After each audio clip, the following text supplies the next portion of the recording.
I'm going to be short in my presentation because what I want to do is to listen to our colleagues from Ukraine, which are doing a great work. We have the opportunity to host them in Spain during the NATO Assembly 10 days ago, and in the Spanish Parliament. I'm really thankful for them being here with us today.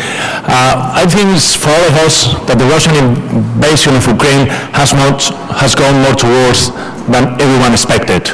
The rapid response from NATO, from Europe, and from the allies has been a surprise even for ourselves.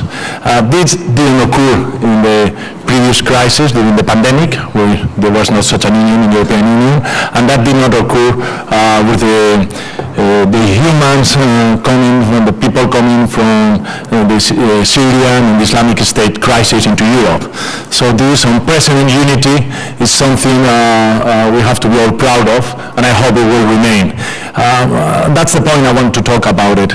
How is this unity going to remain in the future? Quite specifically when the economic crisis is being felt differently in the United States than it is in Europe. When we see nations that are making good money with the Russians, I'm talking about India, which is getting a good discount on the crude and the gas from the Russians, and then it's an ally of Western world in anything related with China. But the truth is that the world is divided, and if we looked into I think it was on April, on the votation with votes in the United Nations on the 2nd of March, 141 nations voted against the invasion of Ukraine. There were 5 that voted on the Russian side, 35 did vote neutral, and 12 didn't appear for the voting session. But on the 2nd of April, that number dropped from 141 to 93 nations against the Ukrainian invasion. 24 voted on the Russian side, 54 went neutral, and 22 nations didn't go to the voting. And that did call my attention. Taking to this list, I found nations, as for example Morocco, who didn't show on the voting in none of those days. Actually, we're playing today football against them, so I hope we win. But now, seriously, the point is, how could be such a large number of nations in the world that are willing to accept the breaking of the state of law of 1949, where the frontiers of the nations were decided? The invasion of Ukraine is, I think, it's the major threat we're facing so far, and it's unacceptable. Any kind of doubts, of any kind of neutrality towards this. Europe is suffering the largest inflation crisis in history. In October, we hit the highest ever, 10.56%, but there were nations, and as the Netherlands, with inflation rate about 14%. This is something totally unprecedented. We are in recession, perhaps entering stagflation, and we are suffering for an unclear lack of vision of energy policies in the past. We decide to put our hands on foreign suppliers, where we have natural gas. Spain, for example, has natural gas reserves for the next 70 years, but the current law in Spain doesn't allow to take advantage of those resources. And we are importing for nations, as now US is becoming the largest exporter of LNG to Europe, because they were using technologies that have been forbidden in Europe. And that's something I hope is a wake-up call for everyone. But the truth is that we are start seeing people saying there is a nation, allied nation, which is the case of the United States, which is making money of the war, and we Europeans are suffering. And we know that Mr. Putin is really able of taking these points and sponsor division. They did it on the Scotland separates referendum.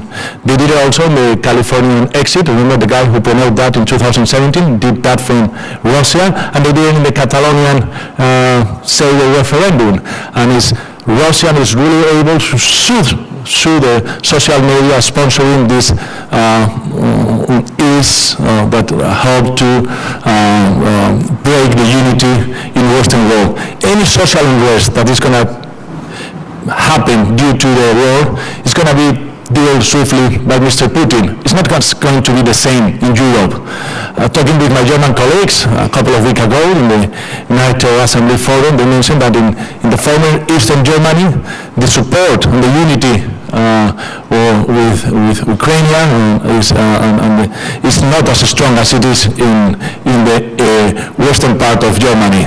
So we have to work on that. We have to be quite united, be able to discount these future Western wars, and I think the negotiations held with the allies of Russia, which, for example, Venezuela, will allowing, and I think that's a huge mistake. Maduro is a criminal, and I think allowing imports of crude from Venezuela, when we are stopping all the imports from Russia, is not a good message, and that is going to be on the media, especially on the media sponsored by Mr. Putin. I think China is playing a major role. These numbers I gave you on the United Nations votes can only be explained of how strong China has become worldwide and how strong it is its influence, quite specifically in Southern America, Central America, and in Africa.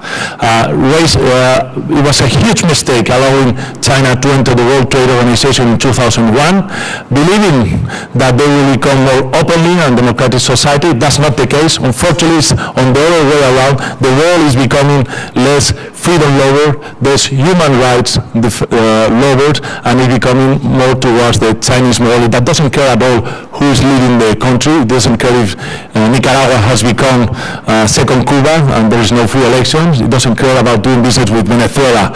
All it wants is resources and at good price, and that's the end of the history. It's really hard to compete with the Chinese companies on the Western world standards, and we have to address that. We have to address that united, and we have to be willing to pay more for lithium from Australia than from the Chinese suppliers, because it's the survival of Western world, is the survival of freedom that we are facing, and in the traditional world, the first line is now Ukraine. So all the support that we give to the Ukrainian people, all the message of unity and also because they deserve, they have been extremely brave, and we have to be behind them without any rupture of the unity.